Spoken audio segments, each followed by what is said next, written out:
it's remarkable to think about what you can accomplish by putting one foot in front of the other and looking at the lessons to squeeze them and learn them and integrate so you can keep growing.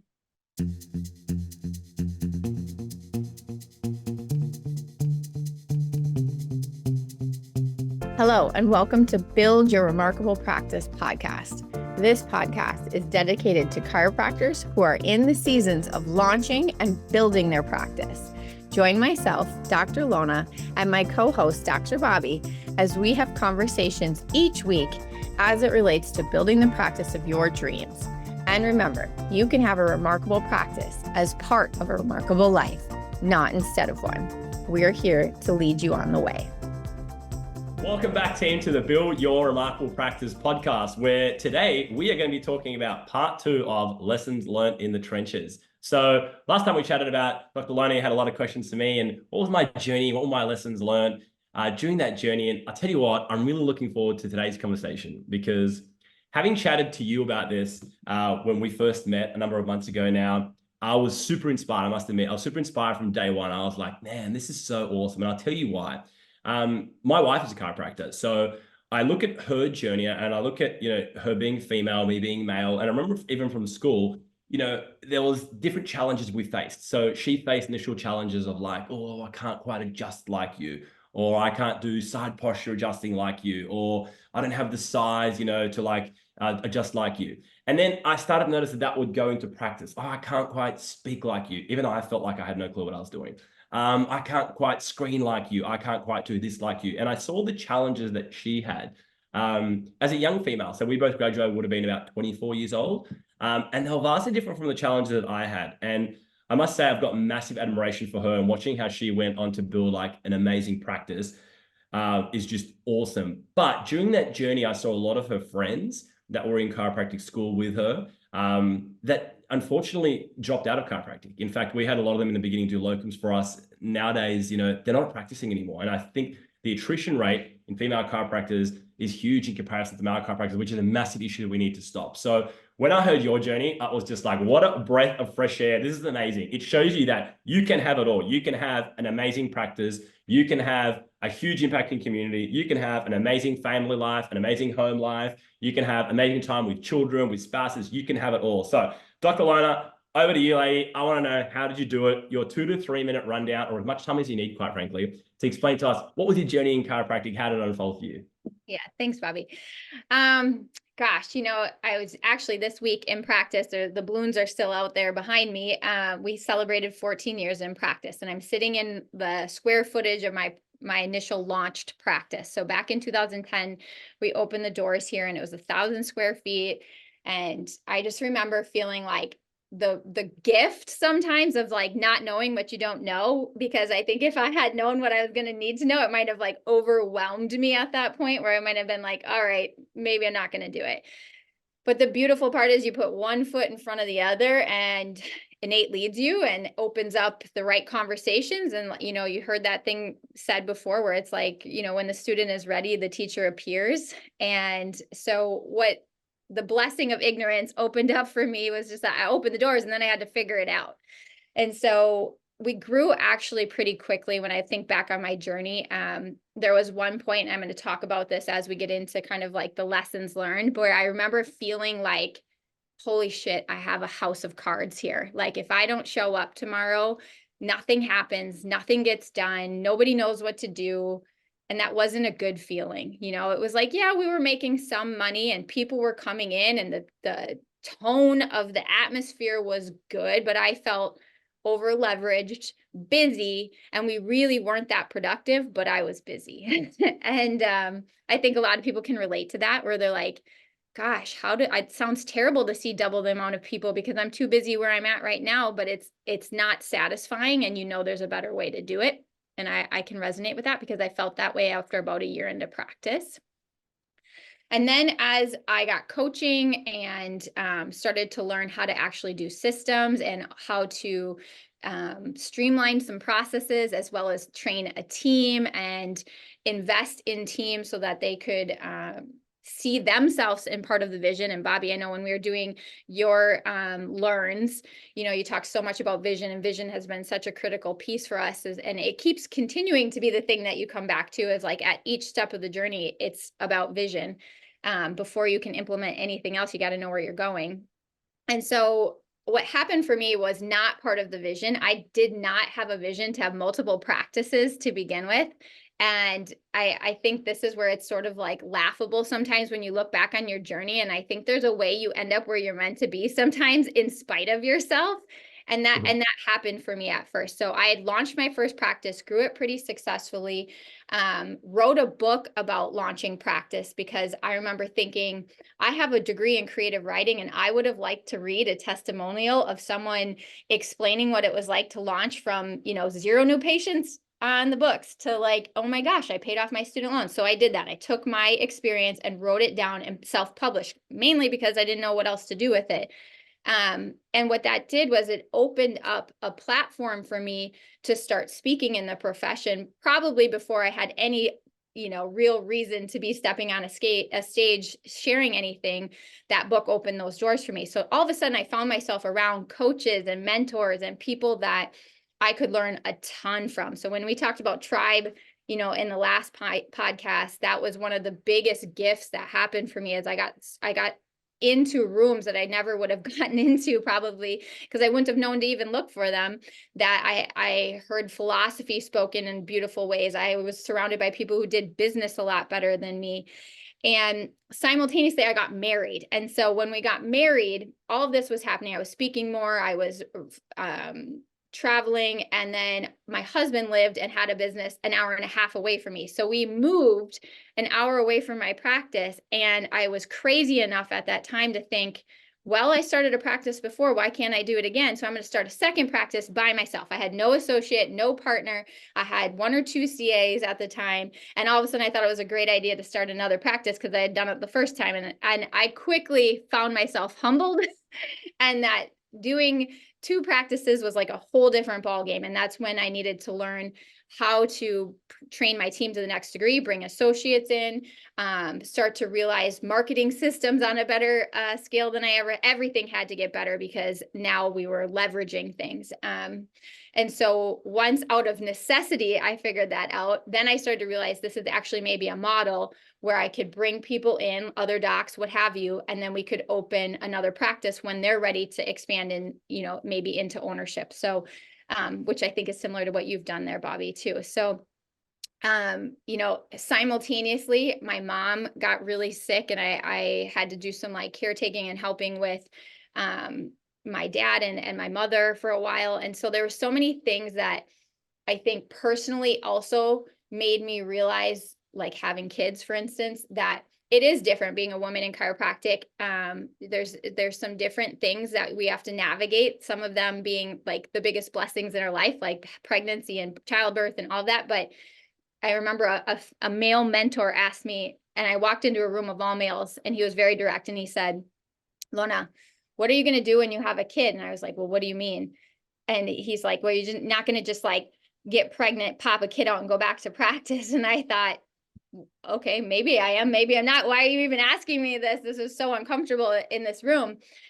But it's the reality of most of us in practice. If we're going to be entrepreneurs too, it's like, what are we going to do when we get to that point in practice? And asking those questions before you get to that stage is usually a good idea. And that's where systems and, you know, having a team built around you, it's a game changer for how you can live your family life too. So the short story is, now I'm 14 years in practice.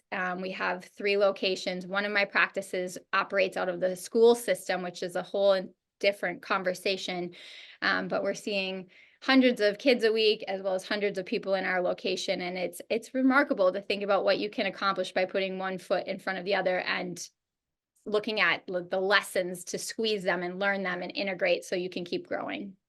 Yeah, I love that. What an amazing journey. I mean, I've just taken notes. I've got a page full of notes here. And one of the things that stuck out is, and really great lesson learned here, is you said something about you wrote a book because you're thinking to yourself, it'd be great if someone had a book, right, that said, hey, teach this.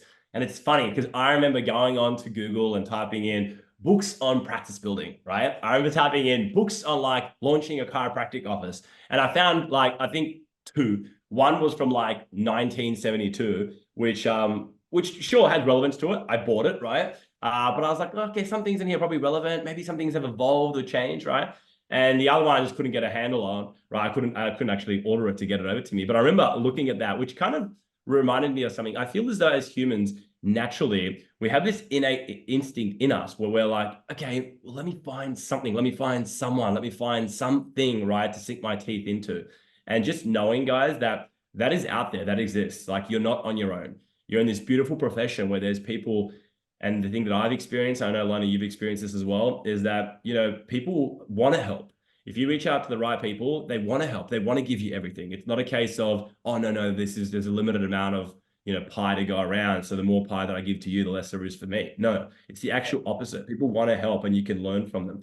I love the different challenges you experienced. So you had your challenges in launch, right? Where, they seemed like they were a little bit less than mine. You launched in a more streamlined way, right? I was, struggling to pay my bills in that first year working in supermarket to make ends meet. But ultimately you had different challenges. I love when you said, all right, you got to the point that you were busy, right? You were seeing several hundreds of visits, but still not busy enough. You're kind of like, oh, I'm busy and I'm getting overwhelmed and there's a lot going on and maybe I'm getting a bit run down and tired, but still not busy enough to scale properly. And then you needed to learn, all right, what are the systems for scale? How do we now scale properly? So love that journey. Love the lessons learned and they're huge.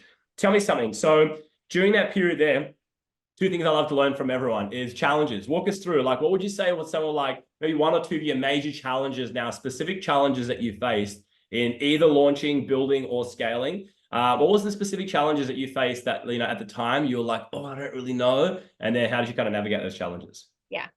Well, a challenge I had early on, and I remember it was like I shared with you, I remember standing in the entryway of my practice thinking, this isn't good, that I feel like this is like a house of cards built all around me. And so I hinge on all things. And so that feeling is where I remember reaching out to a mentor I had who was just beginning to coach. So I had different coaching than you in the beginning, Bobby, and then found TRP later when I was in scale.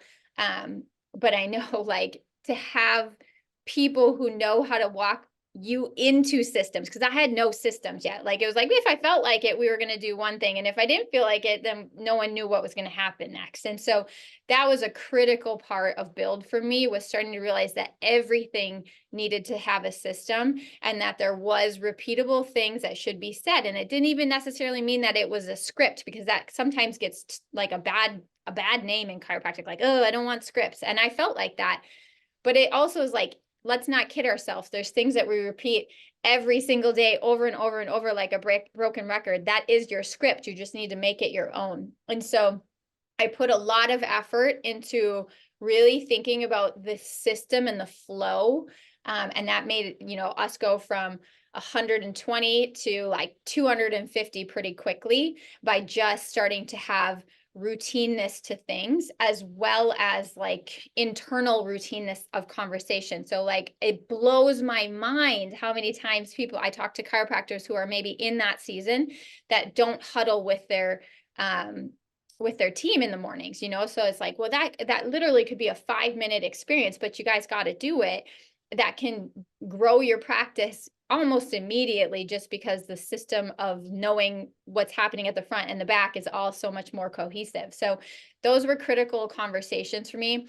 Around that same time, my coach at the time, Dr. Tori Robeson, he said, you're too slow. And he was like, you need to learn how to shut up. And I think that was a brutal conversation, and it was in front of a lot of people that he said it to me, and I took it to heart. And he said, and I train every one of our associates this way too, is like, when you're trying to go faster, you actually will move slower. Your hands are more like methodical. You slow what you're saying down so that what you're saying actually hits.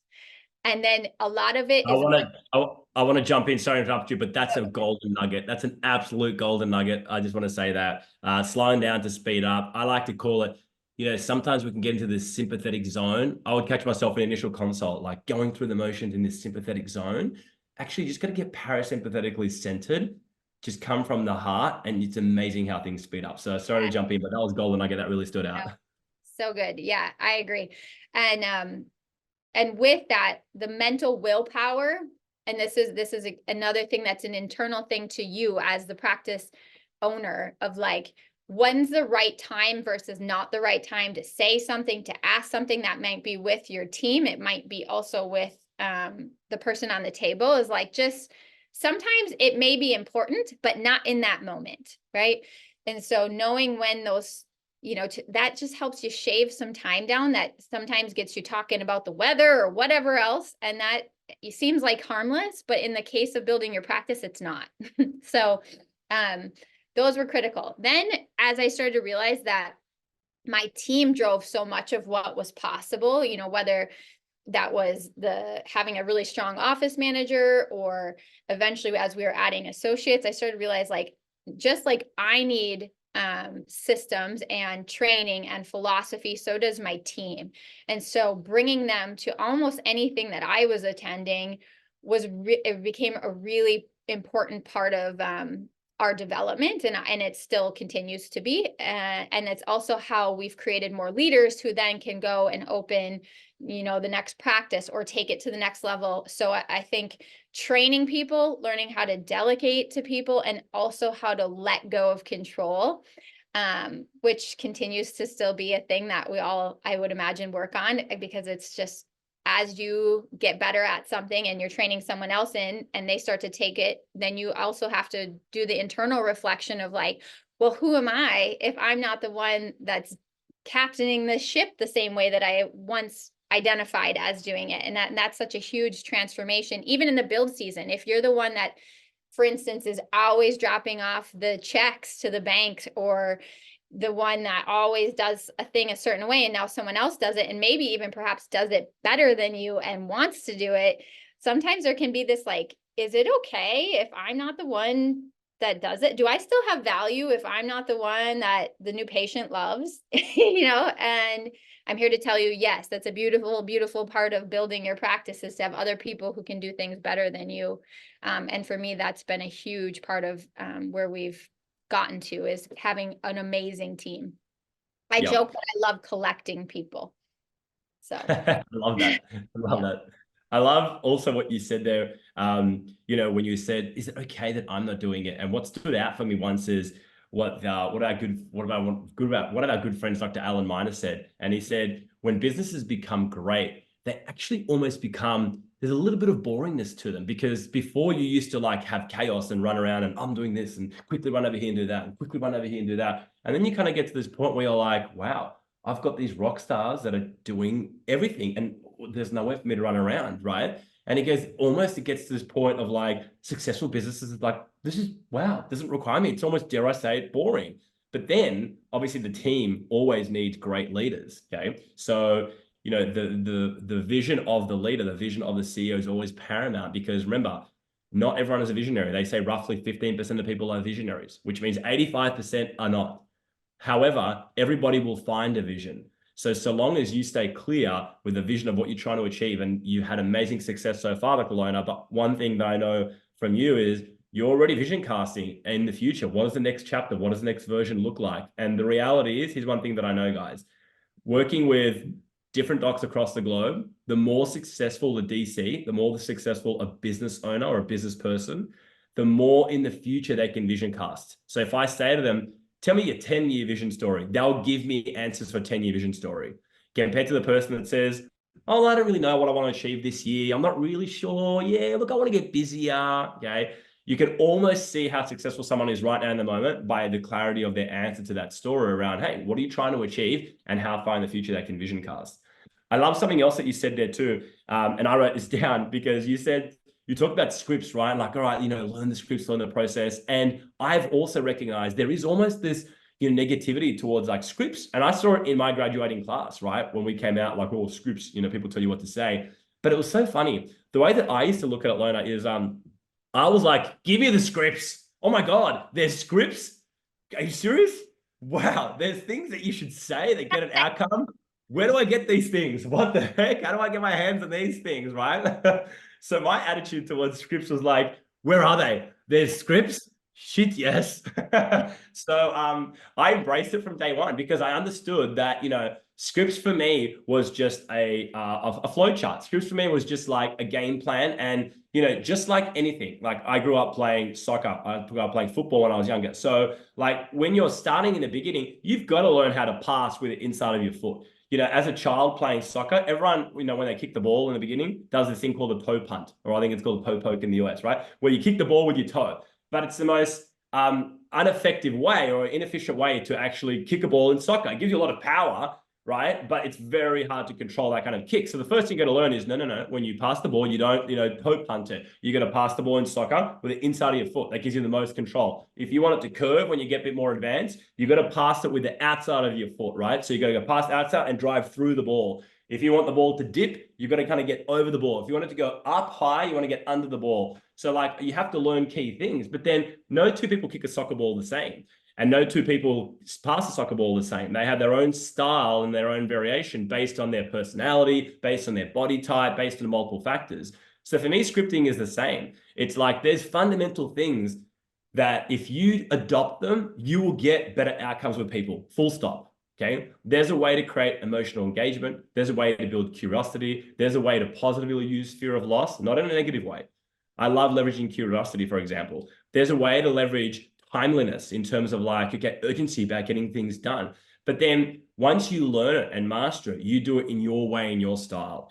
And so I love how, you know, you embrace those scripts equally and you're like, all right, there's ways to do things. Beautiful. I love it. Teach me that. And then I guarantee when if we put you in a room to do a group reporter findings to 10 ROs, and you put me in a group, separate group to do 10 reporter findings, even though we're going to get to the outcome in the same way and follow the same system process, if you record us, we're not going to use the exact same words and we're not going to deliver in the exact same way because you're Dr. Lona and I'm Dr. Bobby, right? So I love how you embrace that. And I love how you spoke about each level of the journey and each next step in the journey, you've got to understand comes with new challenges and comes back to like, all right, well, let's get clear. And, you know, you spoke about how you put conscious time and really kind of like carved away time intentionally where you had to put conscious thought onto your business and what does that look like and how do we work through these next challenges? So super important, super critical. Love it.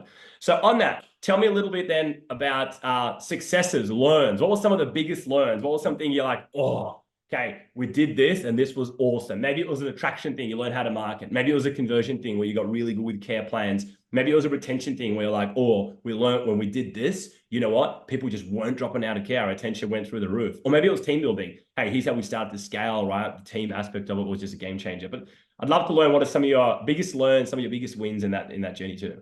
Yeah. So I think the thing that I wanted to underline there too is like when we're in that process of feeling busy and like we don't even know if we want to become busier because our time feels already over leveraged. One of the things I learned feels counterintuitive. And I don't know, Bobby, tell me if you think this is true for you too, but so a lot of the things actually that get you to the next level initially do feel counterintuitive. So like, for instance, having to look at your time and start to time block like time when you'd be training your team, maybe instead of seeing patients, like maybe you're actually going to take a morning off or shorten up your adjusting hours or things like that. It's like, well, how am I going to see more people? I have less time available in my day.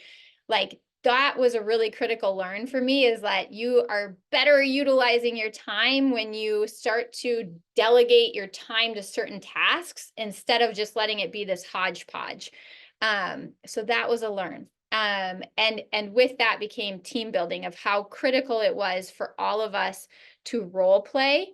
And so for me, coming into TRP, we had pretty solid like huddles and team meetings were already happening, but what wasn't happening the way that it should, and it was one of those things where, you know, you say you learn from scar tissue, like we had fat cat syndrome. And when I say we, I say myself and like the older members on the team, where we wouldn't necessarily always be part of the role playing. And so one of the things that TRP really, really taught me, and I think was a great forward pacing thing that hopefully will never go back anyway other than this, which is that everyone on the team, doesn't matter if you've been here 2 months or 22 years, you are going to be part of the role playing experience, which is not just talking about it, it's actually walking through it and doing it in real time.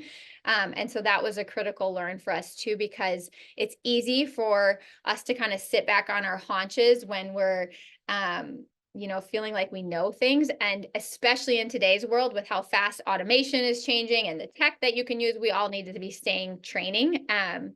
So that was another critical piece, I think, of growing to next levels, was recognizing the rhythms that need to happen and who's involved in them, which is everyone.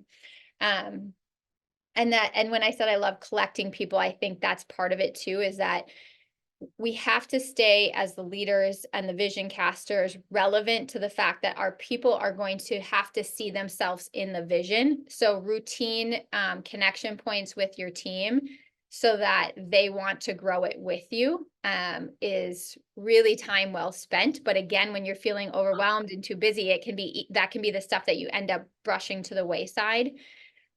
So when I look back and I'm kind of giving you like an overarching theme of something that stuck out to me, it's really about like the people within this culture that we're building this business around, or these businesses around. That's been such a huge part. Now, obviously we could break down, like you said, all facets, whether it's the marketing, and there's been lots of lessons there. But a lot of it is people. Yep, I love it.